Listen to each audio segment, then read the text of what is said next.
Nah, saudara sekalian, kalau kita sudah tahu hal-hal seperti ini, bahwa keterangan ayat tersebut dapat dipahami, berbuat baik itu ya kepada sesama manusia, dan juga bumi kita yang kita tempati ini, kita juga harus berbuat baik terhadap alam dan lingkungan semuanya, bukan hanya bumi saja, termasuk tumbuh-tumbuhan, binatang, dan semuanya. Kita harus berbuat baik. Kan semua itu juga ciptaan. Nah, ketika kita sudah bisa melakukan hal yang seperti itu, artinya berbuat baik sesama manusia, dengan alam dan lingkungan, dengan binatang, tumbuh-tumbuhan, semuanya, otomatis hati kita akan tenang. Nggak percaya boleh coba. Ya, selama ini kita belum melakukan seperti itu, ya belum bisa merasakan. Nah, perlu diketahui bahwa bumi dan samawat yang nantinya akan dijadikan jannah di kampung akhirat, jangan dirusak. Yang kemudian jannah diartikan surga. Harus dijaga, dilestarikan, jangan sampai rusak dalam bentuk apapun. Ya. Sekarang ini saya kadang-kadang kalau pas pagi-pagi ya jalan-jalan di sawah gitu ya. Orang mau nanam padi, itu benih apa namanya? Istilahnya wine sing sudah di-red itu loh, taruh di sana sudah, tinggal nanam ya. Sebelum ditanam itu disemproti pakai racun dulu. Sawahnya ini loh. Waduh. Saya kadang-kadang, wah pantesan ya orang itu nggak sehat. Oh itu belum ditanam sudah disemproti dulu, pakai nggak tahu pakai obat apa ya. Nanti setelah ditanam disemprot lagi. Setelah tumbuh kemudian diwaton, disemprot lagi. Loh ini gimana? Kita bisa sehat dari mana? Nanti setelah jadi buah, buahnya disemprot lagi. Nah, otomatis keadaan lingkungan kita itu ya rusak. Padahal kan Allah mengatakan jangan mencari kerusakan di muka bumi, termasuk buah-buahan dan tanam-tanaman tadi. Orang bisa sehat ketika tanaman, buah-buahan, sayur-sayur semuanya organik. Ya. Maka sekarang saya itu nggak pernah jajan di warung. Sarapannya di rumah, berasnya harus organik, sayurannya organik, minuman saya rempah-rempah. Terus saya setiap hari bersahabat dengan corona. Loh iya, bener-bener itu ada teman kita yang kena, itu sudah hampir cuci darah itu. Berobat katanya habis 50 juta. Saya ngundang teman saya aja, corona, tolong ya itu diobati ya teman saya itu. 4 kali itu sembuh total. Dan bukan hanya satu orang, banyak yang sudah saya lakukan. Karena saya tidak pernah menyerang corona, saya bersahabat. Kamu kan sahabat saya. Ada angin puting beliung, saya keluar. Sahabatku, ini saya baru ada acara, kamu jangan lewat sini, lewat atas ya. Nanti sebentar lagi udah ke sana naik ke atas. Loh ini benar-benar terjadi. Tempoh hari ada, pas ada teman kita, saya pas jalan-jalan, coba kamu lihat, itu ada mendung. Itu akan saya pecah jadi 2. Oh bisa, coba kamu lihat dulu. Saya bentar, langsung pisah. Gitu. Loh, oh bisa begitu, dia kaget. Nah, kenapa bisa begitu? Itu adalah air. Air bisa diajak komunikasi. Jangan tahu yang namanya Masaru Emoto dari Jepang. Nah, ketika air dikasih kalimat baik, membentuk heksagonal. Kenapa heksagonal? Karena alam semesta ini adalah diciptakan visitati ayam. 6 hari. Maka heksagonal. Segi 6 gitu namanya. Tetapi kita kan kadang-kadang nggak pernah berpikir begitu. Wah itu cuma kebetulan, bisa diulang-ulang kok kebetulan. Jenengan nggak percaya kalau nanti pas ada air apa jak ngomong atau mendung jak ngomong. Kalau dia belum mau melakukan berarti ya belum kenal ilmunya. Belajar dulu. Nah, saudara sekalian,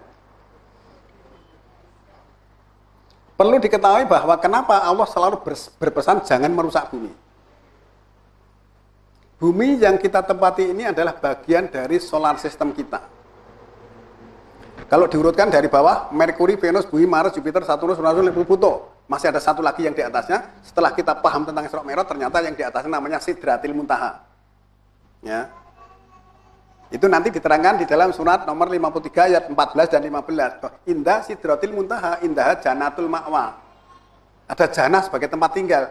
Itu di dunia, bukan di akhirat. Akhirat terjadi nanti setelah kehancuran total, kemudian diproses ulang, diwujudkan kembali, diberdirikan namanya kiamat. Sekarang kan belum.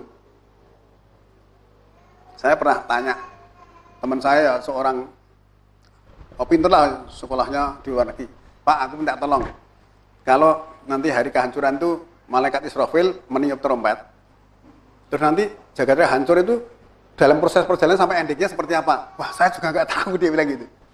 Nah, ternyata banyak tidak tahu. Padahal yang ditiupkan kan bukan trompet, sur namanya. Yang meniup bukan Israfil, tapi justru sur itu sendiri yang ditiupkan. Dia bergerak sangat cepat, lebih cepat dari kejapan mata, surat 16:77. Artinya gitu. Nah, kalau yang ditiupkan malaikat Israfil kemudian tak suruh jelaskan proses perjalanan sampai endingnya seperti apa, ya nggak tahu. Wong prosesnya nggak begitu kok. Nah, saya katakan sekali lagi bahwa bumi kita bagian dari solar system kita. Itu artinya kalau digambarkan sebagai satu tubuh dalam diri kita, harus dijaga seutuhnya. Ya, jangan ada salah satu organ yang dirusak, karena masing-masing berfungsi sesuai dengan tugasnya. Kalau sampai salah satu organ dirusak akan terjadi masalah. Misalnya contohnya, ada tangan kanan dan kiri, ada kaki kanan dan kiri, ada mata juga dua, kanan dan kiri, hidung lubangnya juga dua. Selama ini orang tua kita memberi pelajaran tangan kiri katanya sangat jelek ya. Nah, loh, tangan jelek kenapa nggak dipotong aja? Loh, jelek itu jangan dipakai, potong aja. Nah, tangan kiri itu keseimbangan antara tangan kanan dan kiri. Jangan dikatakan tangan jelek, itu nanti berarti kan merendahkan Allah. Ini yang menciptakan Allah tangan jelek. Alasannya katanya, wah itu dipakainya waktu ke belakang. Belakang ngapain? Ada yang begitu kan? Kebanyakannya begitu. Kita jangan sekali-kali mengatakan ini tangan jelek. Ini tangan baik. Tangan kiri adalah merupakan keseimbangan antara tangan dan kanan dan kiri. Nah, ketika panjenengan hanya mengaktifkan tangan kanan, tidak pernah mengaktifkan tangan kiri, maka otak kanan kita juga tidak aktif. Otak itu ada kanan dan kiri. Nah, selama ini yang sering kita pakai hanya otak kiri. Maka kecerdasan yang dikuasai oleh ego ada di kepala. Ketika kita menyeberang ke otak kanan, itu nanti masuk dimensi theta misalnya, itu berarti masuk di dalam kolbu. Kolbu itu tidak sama dengan jantung. Selama ini kan kolbu itu kan segumpal daging. Kolbu itu adalah hati nurani mahfi sudur, tengah-tengah dada. Kalau jantung itu ada di sebelah lempeng sebelah kiri. Lempeng sebelah kiri. Kalau kanan liver, ya. Itu mahfi sudur, tengah-tengah dada, di dalam sana. Nah,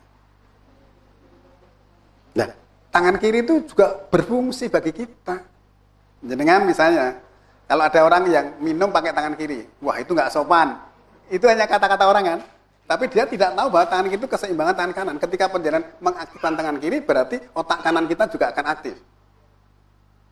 Jenengan misalnya minum pakai tangan kiri nggak berani kan? Nah, oh itu tangan jelek kok untuk minum kan itu.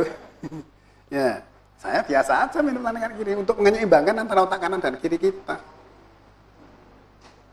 Para ahli membuat satu perhitungan, penelitian bahwa otak kiri itu ya, kan gelombang otak ada 4, beta, alfa, kemudian theta dan delta.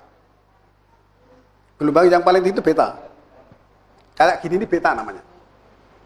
Nah, frekuensi getaran otaknya itu kita diukur itu hanya 2000 bit per detik.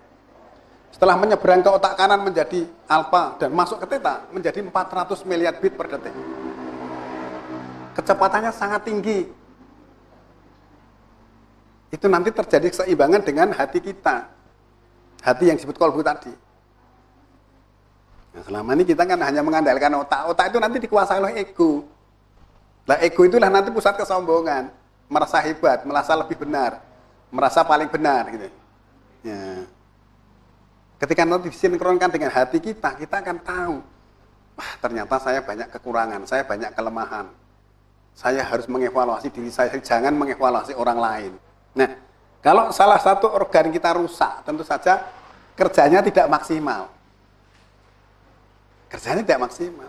Begitu juga kalau bumi itu rusak, akhirnya akan mempengaruhi satu solar system. Ya, satu solar system terganggu, maka galaksi akan terganggu. Galaksi terganggu, akhirnya alam semesta akan terganggu. Nah, nanti akan mengalami kesulitan ketika yaumu saat terjadi, untuk diproses ulang itu juga mengalami kesulitan. Jadi kan misalnya gini ya, mata kan ada dua, yang satu dioperasi misalnya, itu juga bermasalah. Melihatnya juga nggak jelas kok, lihat HP aja, wah kalau nggak pakai kacamata yang tebal nggak tahu. Ya. Tapi ketika normal begitu kita nggak pakai kacamata pun juga kelihatan kok. Saya malam hari saya melihat HP malam, ada teman saya, loh kok kamu malam hari masih bisa melihat HP lagi? Lah memang kenapa orang saya punya mata? Ya. Mata ini kacamata ini patut-patut. Saya melihat begini kelihatan. Ya. Nah, saudara sekalian, oleh karena itu sekali lagi bahwa seluruh apapun yang ditegaskan Allah, dilarang itu mesti ada maksudnya. Ada maksudnya. Jangan merusak, jangan mencari kerusakan. Bahasanya itu jangan mencari kerusakan, bukan jangan merusak. Kerusakan buat cari nanti malah buat tambah rusak, orang buat perbaiki, biasanya gitu. Maka jangan mencari kerusakan. Yang rusak biar sedikit itu aja, nggak usah ditambah lagi. Masalah kan gitu bahasanya. Ya. Nah, saudara sekalian, oleh karena itu, ketika kita tahu tentang hakikat daripada Al-Quran sebagai petunjuk, akhirnya kita akan mengerti, wah, itu ya maksudnya ya. Kalau saya punya tangan, punya organ tubuh semuanya itu kan juga semuanya bermanfaat. Ada misalnya panca indera, itu kan ada manfaatnya juga. Dengan misalnya supaya tidak mudah terjangkit corona, jaga kesehatan, tenangkan pikiran, jangan panik, jangan ketakutan yang berlebihan. Ya, kena sinar matahari, senam pernapasan, kan sudah diberi pelajaran tentang senam pernapasan, nggak pernah dilakukan. Ini kan itu nanti yang kena paru-paru. Senang pernapasan itu hubungannya dengan paru-paru. Ya, ada seseorang yang sudah kena, napas sudah sesak itu cuma sujud kemudian bernapas kencang sekali itu sampai akhirnya keluar lendir itu, sampai berulang-ulang akhirnya sembuh total. Nah, saya kan pernah memberi pelajaran bahwa Anda tak suruh sujud yang panjang. Setiap malam saya sujud paling enggak itu mulai sholat sampai sujud itu saya sampai setengah jam.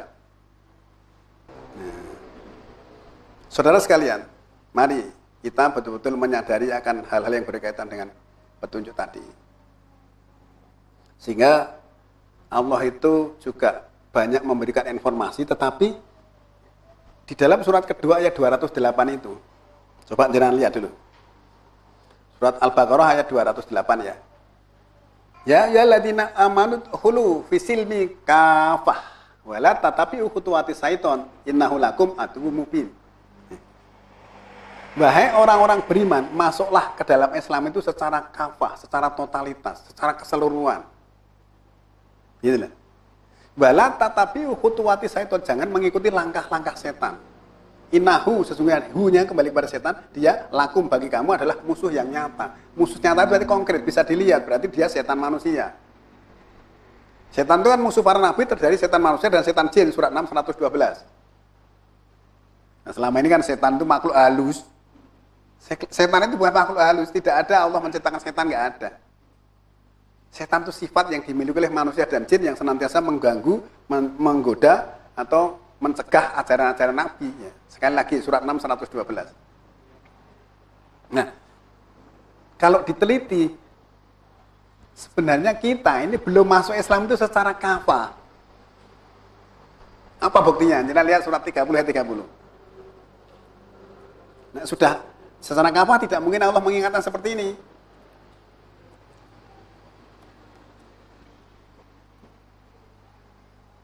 Fa'akim wajhaka lidini hanifah. Didikalah wajahmu untuk din itu sesempurnanya. Din itu merupakan fitrah Allah. Fitratallahi lati fatoron sa'alaiha. Fitrah Allah yang memfitrahkan manusia atasnya. Susunan Allah yang menyusun manusia atasnya. Kemudian la tabdila liqalqillah, tidak ada perubahan bagi ciptaan Allah. Ciptaan Allah dari dulu, sekarang dan seterusnya nggak pernah ada perubahan. Dzalika dinul qayyim, itulah din yang qayyim. Itu din yang kokoh, din yang tegak. Terus ditutup walakina aksaronnasi la ya'lamun. Dan tetapi kebanyakan manusia itu tidak mengetahui. Nah, berarti ayat ini memberi informasi bahwa kebanyakan manusia tidak tahu tentang din. Nah, nek tahu ya mesti masuknya sudah secara total, secara kafah. Ini satu pertanda bahwa kita masuknya belum kafah. Ternyata masih banyak yang belum tahu itu loh. Kan ini mesti ada pelakunya kan? Buktinya diterangkan aku, aduh, kok saya baru dengar sekarang ya ada yang bilang begitu kok. Berarti kan belum tahu. Tapi ini kebanyakan yang tidak tahu. Berarti kalau dikasih tanda kurung, yang tahu sedikit. Satu lagi ya. Kita lihat di dalam surat nomor 12, Yusuf ayat 40 ya. Ma ta'buduna min dunihi illa asma'an samaitumuha antum wa aba'ukum. Yang kamu sembah, yang kamu mengabdi selain dia adalah nama-nama yang kamu namainya sendiri. Kamu dan juga bapak-bapakmu dulu kamu. Sing mbok sembah itu nama yang kamu namai sendiri. Siapa saja yang diberi nama, mungkin tokohnya, mungkin siapa saja. Kamu dan juga bapak-bapakmu. Terus kemudian, ma'angzalallahu biha min sultan. Allah tidak menurunkan daya tentang itu. Kepada yang kamu beri nama-nama tadi, Allah tidak berikan daya, kekuatan nggak ada. Terus, inil hukmu ila lillah. Sesungguhnya hukum itu adalah kecuali kepunyaan Allah. Ini ayat ini dulu yang menyampaikan lesannya Nabi selaku penerima wahyu. Bahwa hukum itu kepunyaan Allah, berarti Nabi tidak punya hukum. Nabi itu hanya pelaksana hukum. Ya.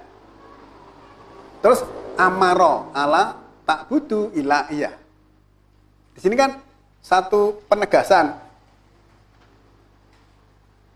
Dia menyuruh agar menyembah hanya kepadanya saja. Allah itu menyuruh hanya menyembah kepadanya saja. Tapi ternyata kamu menyembah juga selain Allah kok. Dzalika dinul qayyim. Nah, ini diulang lagi di sini. Itulah din yang qayyim. Walakina aksara nasi la ya'lamun, tetapi kebanyakan manusia tidak tahu. Yang tahu sedikit. Maka pada saat Allah memerintahkan, kemudian ternyata tidak dilakukan atau mungkin dilanggar oleh manusia ciptaannya tadi, Allah selalu berpesan. Diulangi lagi pesannya itu, diulangi lagi, biar ingat gitu loh. Lah, kalau ternyata sudah sekali dua kali diberi peringatan, nggak mau ya otomatis apa yang terjadi? Turun perintah Allah berupa siksaan. Nanti siksaan diganti dengan ujian. Nah, gimana? Ayatnya bunyi ada kok diganti siksa, diganti ujian. Siksaan itu untuk memberi pelajaran supaya dia sadar. Kalau masih diberi kehidupan, kembali lagi kepada kebenaran. Kalau ujian untuk mengevaluasi, untuk menilai siapa di antara mereka yang lebih baik amalnya. Maksudnya gitu. Anak sekolah ujian itu untuk melihat nilai yang paling baik siapa. Oh, ini ranking pertama dia, ranking kedua ini, ranking ketiga ini, misalnya gitu. Nanti digeser menjadi siksaan, menjadi ujian, kan kita tidak pernah bersyukur kepada Allah. Kita harus selalu bersyukur. Ya Allah, mungkin kejadian ini banyak kesalahan-kesalahan yang kami lakukan, begitu. Ampunilah kami. Kan banyak para nabi begitu. Ya, ketika Nabi Nuh, ya, anaknya diajak ngobrol-ngobrol nggak mau masuk kapal, akan menyelamatkan ke gunung, akhirnya anaknya tenggelamkan. Nabi Nuh seolah protes kepada ya Allah, dia itu kan anak saya, engkau sudah menjanjikan menyelamatkan keluarga kami, soalnya kan gitu.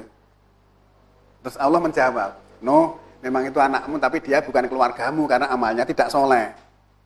Jangan tanyakan kepada sesuatu yang kamu tidak paham ilmunya. Allah kan bilang begitu. Terus apa yang terjadi? Nuh mengatakan, jadi aku berlindung kepadamu dari pertanyaanku yang ternyata saya tidak memahami ilmunya. Jika engkau tidak mengampuni aku dan mengasihi aku, tentu aku termasuk orang-orang yang rugi. Nah, berarti Nabi Nuh ketika itu tidak tahu bahwa anaknya ternyata amalnya tidak soleh. Karena Nuh kan setiap hari dakwah siang malam itu ayatnya.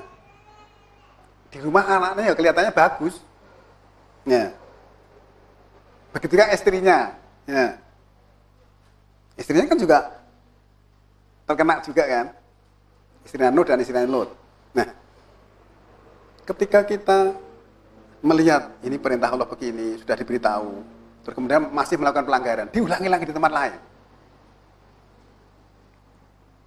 Sekarang saya tanya, istrinya Nuh dan istrinya Lot itu orang kafir apa orang mukmin aslinya? Aslinya kafir apa mukmin? Loh, mukmin kan? Loh, musuhnya Nabi loh. Tetapi dia untuk contoh orang-orang kafir. Allah tidak mengatakan bahwa istrinya Nuh dan Lut itu kafir, enggak.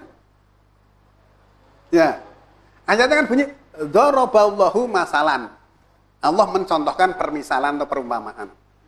Jadi dzaraballahu masalan ladzina kafaru imra'atan Nuh wa imra'atan Lut. Allah memberi contoh permisalan untuk orang-orang kafir itu, yaitu istrinya Nuh dan istrinya Lut. Katakanlah istrinya Nuh dan Lut di sini, orang-orang kafir di sana. Nah, istrinya dan Nuh dan Lut itu dibikin contoh oleh Allah untuk orang-orang kafir.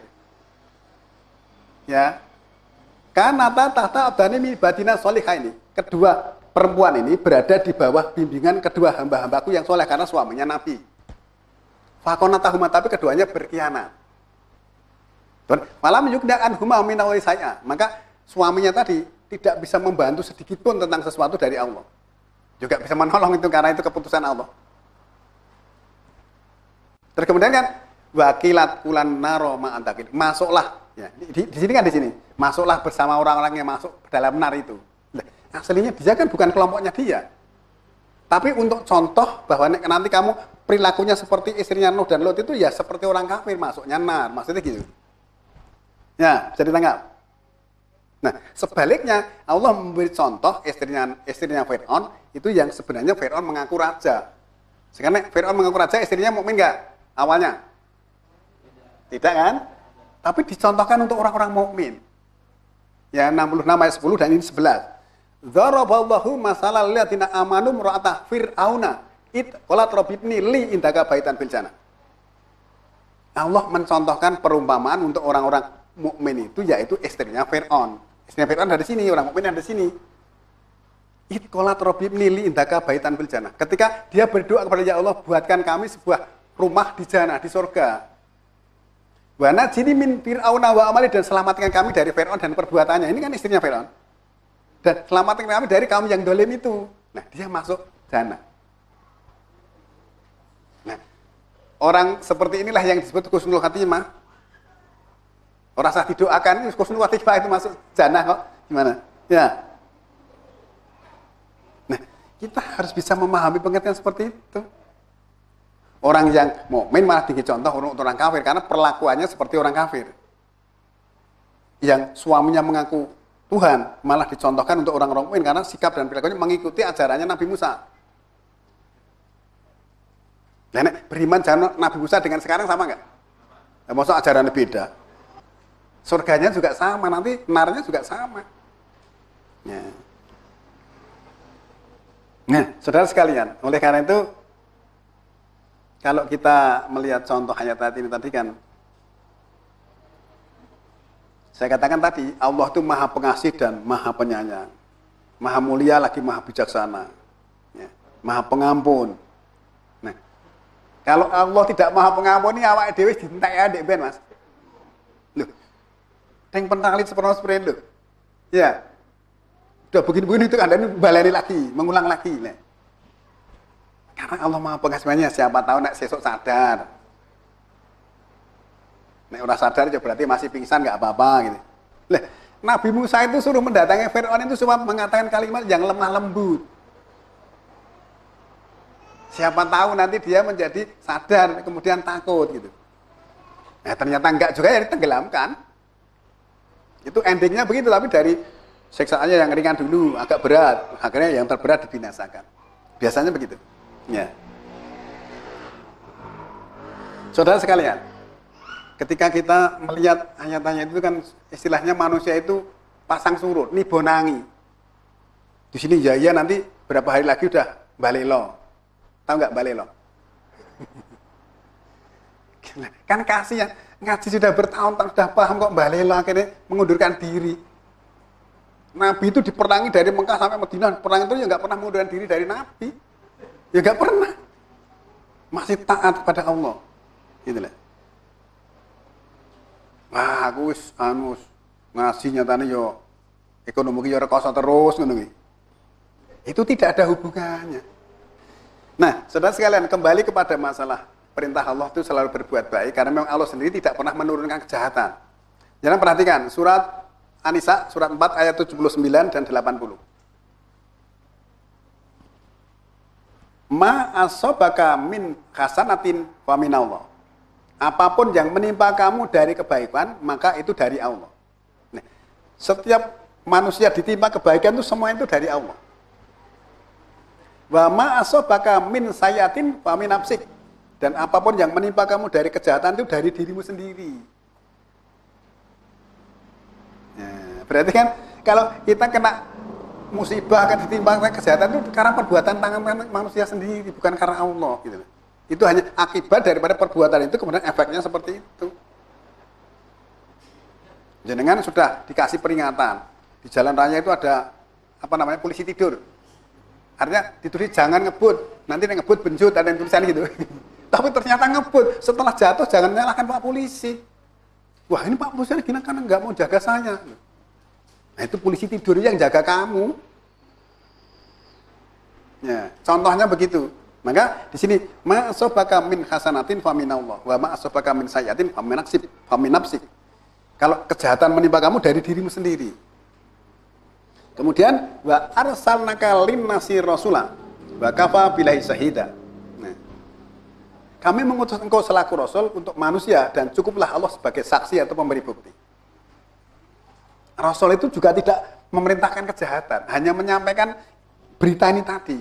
Masalah kamu mau dan tidak itu terserah aja. Itu bukan tugasnya rasul, masuk surga dan neraka itu juga bukan tugasnya rasul. Pengertiannya gitu. Terus kemudian lanjutan ayatnya kan yang ke-80 kan. Mayyuti'i rasulah faqad atau Allah.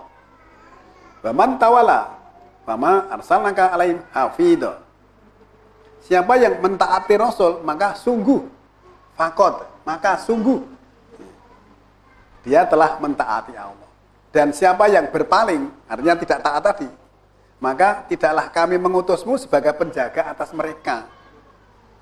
Nah, mereka berpaling dikasih tahu nggak mau, ya sudah, itu bukan urusanmu. Bukan urusan Rasul gitu loh. Nggak mau ya sudah, untuk menyampaikannya sudah, nanti jangan lihat surat 599 ya. Bahkan Rasul itu tidak bisa memberikan petunjuk kepada orang yang dicintai sekalipun. Jangan baca surat 28 ayat 56 ya. Innaka la tahdi man ahbabta walakin Allah yahdi man yasha. Bahwa a'lamu bil muhtadin. Nah, sesungguhnya kamu tidak bisa memberi petunjuk orang-orang yang kamu sukai, orang-orang yang kamu cintai, kamu nabi maksudnya. Tetapi Allah memberi petunjuk pada siapa yang Dia kehendaki, dan Dia Allah lebih mengetahui siapa yang mendapat petunjuk. Jadi Allah lebih tahu siapa yang dapat petunjuk. Kamu nggak bisa memberi petunjuk pada orang yang kamu sukai sekalipun, nggak bisa. Tapi selama ini kan kadang-kadang kita sesama mukmin itu atau sesama orang Islam itu kadang-kadang seolah-olah jadi polisi. Wah, kamu sesat, kamu kafir berarti loh. Nabi aja nggak boleh mengatakan seperti itu loh. Kamu nggak bisa memberi petunjuk pada orang yang kamu sukai, yang kamu cintai. Tapi Allah bisa memberi petunjuk pada siapa yang Dia kehendaki, dan Allah lebih tahu siapa yang mendapat petunjuk. Kamu pasti tidak tahu. Makanya kamu sampaikan aja, tugasmu hanya menyampaikan. Jenengan mengatakan orang lain sesat, ya, orang lain kafir, itu yang mengatakan itu termasuk dolim. Ya, lihat surat 11:31.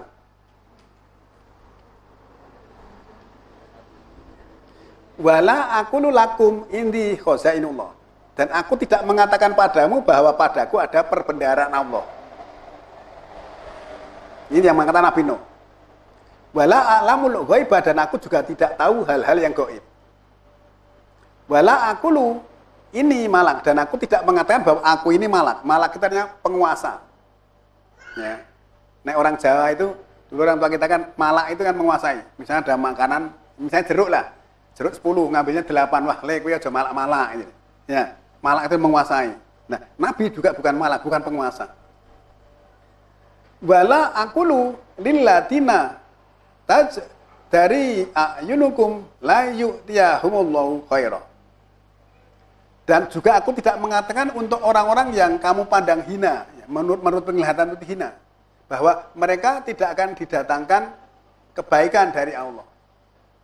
Mereka tidak akan mendapat kebaikan dari Allah, maksudnya gitu. Kemudian Allahu a'lamu bima fi anfusihim. Allah lebih mengetahui apa yang pada diri mereka. Ini idza laminadh dhalimin. Ketika kamu mengatakan seperti itu, ketika itu kamu dolim. Wah, kamu nggak dapat kebaikan. Walaupun orang yang kamu pandang hina sekalipun. Dikatakan tidak dapat kebaikan, apalagi ditunjuk kafir. Itu malah dolimnya pangkat 2.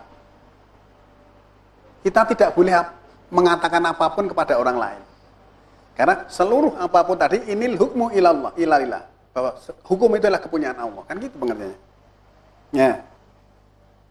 Nah, ketika kita mengatakan orang-orang yang menurut pandanganmu, wah dia orang hina, maka orang seperti itu tidak akan dapat kebaikan. Nah, ada seorang tokoh yang mendoakan orang supaya mendapat kecelakaan, supaya matinya susah, ada yang begitu.